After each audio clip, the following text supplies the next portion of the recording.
Acknowledge him. Roman Reigns is still the WWE Unified Champion with a lot of help from Solo Sikoa, the Samoan Spike.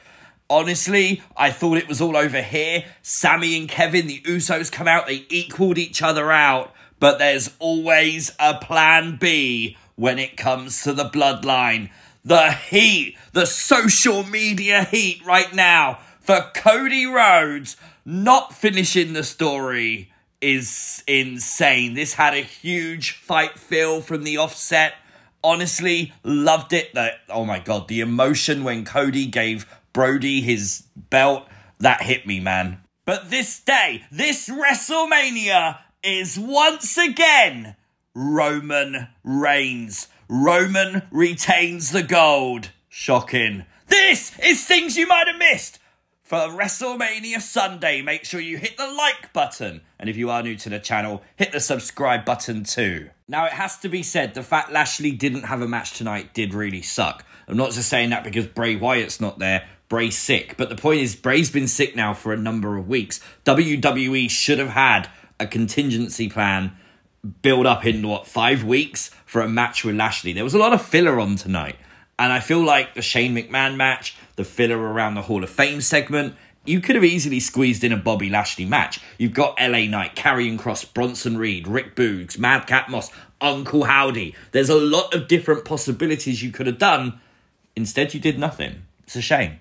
Shane McMahon is back in WWE. Did not see that coming at all. Last we heard is Vince said Shane would never be back. Interesting. Of course, Shane would be in a match with The Miz, which was random. There was a botch, and this botch would lead to Shane almost like collapsing backwards on his leg. Looked like some kind of knee injury, maybe a bit lower than knee, but honestly, man, that looked like it hurt. The match was instantly almost called off. Shane definitely got hurt here. Now, obviously, props to WWE straight away. The medical team were in there. And then we got to give props to The Miz and Snoop Dogg, because I can't see this being planned, but they acted almost like it was. And the crowd was still happy because Snoop Dogg would step into the match and deliver his version of the People's Elbow to The Miz for the win. Snoop Dogg officially winning a match at WrestleMania.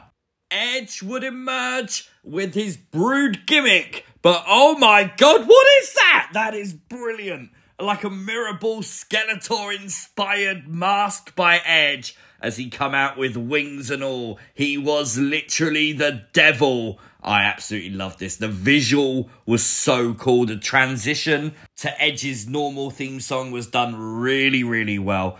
Props to WWE for this. It would then be the Demon that emerged. Haven't seen the Demon since his match with Roman. Love the artwork on the back. The effect, the slow motion effect with the smoke, man. Absolute visual gold. How they can get this so right, but the Fiend so wrong is so weird. But the Demon, look at this. Look at the face paint. The purple mixed in for the Judgment Day. When you see the silver cell, the grey cell.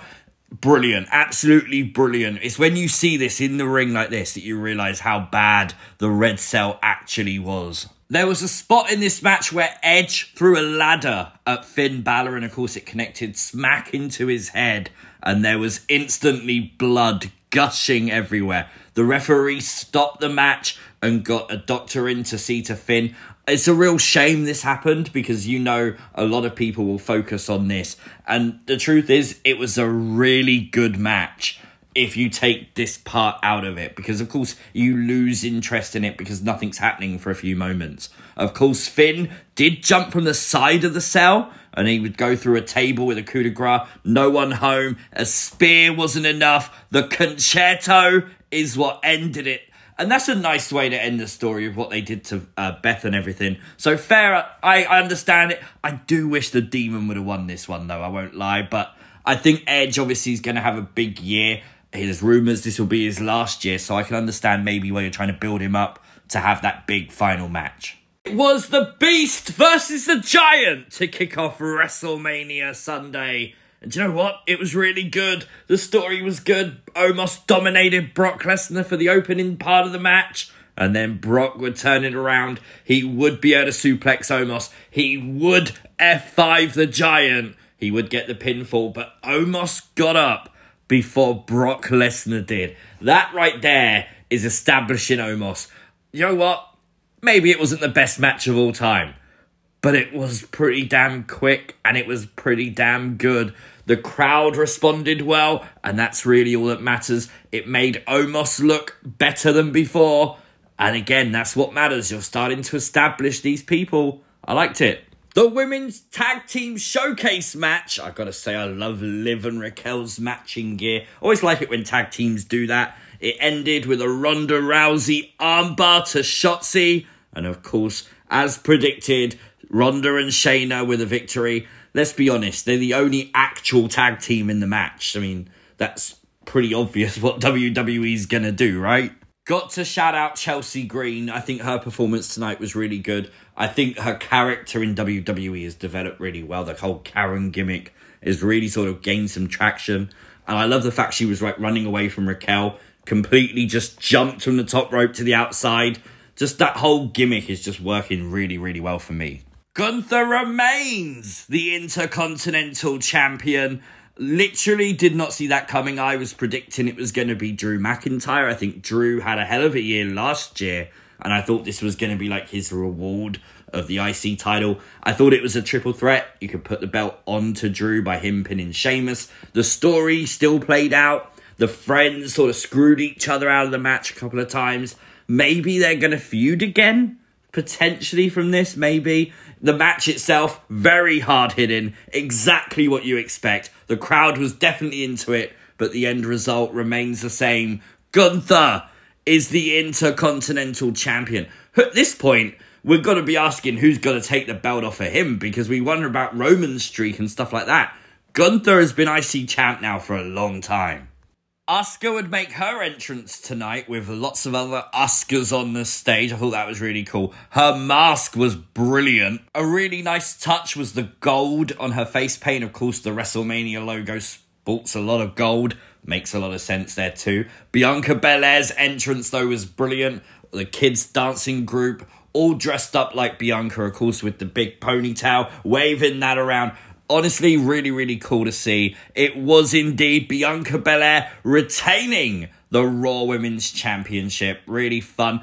I did not see that coming. I thought this was Asuka's night. I love the star, though, on Bianca's gear. Of course, the imagery used for the Hollywood Walk of Fame. I thought that was really fun. Of course, you've got the armbar that was then countered by a complete deadlift into a KOD. Bianca Belair deserves her flowers. The difference is she's been champion now for a year, just like we said about Gunther. Who is the person to take the belt off Bianca? These superstars are getting lengthy title reigns. It's good, but it raises big questions. You've got to have someone lined up to take the belts. The main event tonight was awesome. I feel like everything else on the show was okay. I think night one was better for that reason. This gets an 8 out of 10. If you are new to the channel, hit the subscribe button, turn on notifications, like the video, share the video, and I'll see you as always next time. Tomorrow for Raw. Peace!